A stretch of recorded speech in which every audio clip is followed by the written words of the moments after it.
نحن ننهى عن الغلو. الله قال لا تغلوا في دينكم بغير الحق لأهل الكتاب، ونحن منهيون عن الغلو في الأنبياء والرسل فضلا عن الأمة، ولا نعتقد عصمة أمة أهل البيت. وعندنا دليل واحد، وهيك بكون العلم، وأتحدى أنا أكبر عمامة شيعية أن ترد عليه. دليل واحد، ولو بتصير نقاش مع أئمة الشيعة زي هيك حجيب له نقاش رياضي زي نقاش مع عبد الله هذا، أقول له جميل أنت تدعي العصمة وبتجيب لي آية الأحزاب الرجس تطهير إلى آخره، حيقول لي حقول له جميل. قال الله تعالى وأطيعوا الله وأطيعوا الرسول وأولي الأمر منكم. هل علي إله؟ حقول لا أعوذ بالله مش إله. اثنين، هل علي هو الرسول؟ حقول لا.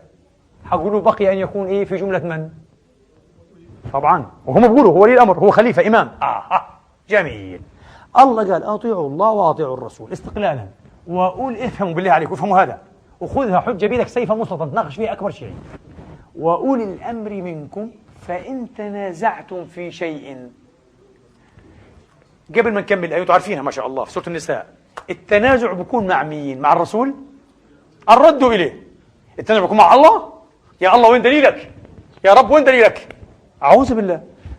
ما بيكون التنازع مع الله ولا مع الرسول. لماذا؟ لأن الرد عند التنازع إليهما.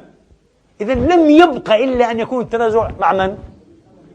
إذا أولي الأمر جملة وتفصيل ليسوا معصومين، لأن الله افترض وقوع التنازع معهم ولم يقل فإن تنازعتم في شيء فردوه إلى أولي الأمر.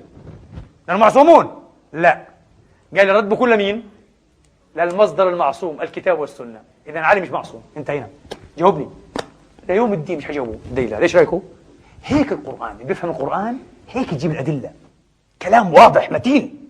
أي شيء عادي لم تغلبه العصبية ولم يجن بالعصبية يسمع الكلام هذا حيرجع. وبفضل الله أبراهام بيعرف في شيعة كثر في غزاة تسننوا على يديه ولا مش صحيح؟ بفضل الله ما كانوا متعصبين، ما كانوا ينجنوا، وسمعوا وناقشوا وناقشت علماء أمامهم. صح مرات ومرات عم نحن علماء وجيبوا لي من العراق ومن وكذا، مرة 8 على بعضهم كلهم وأنا لحالي وأنت كنت معنا بريحان 8 لواحدة في الليل كلهم ضاعوا.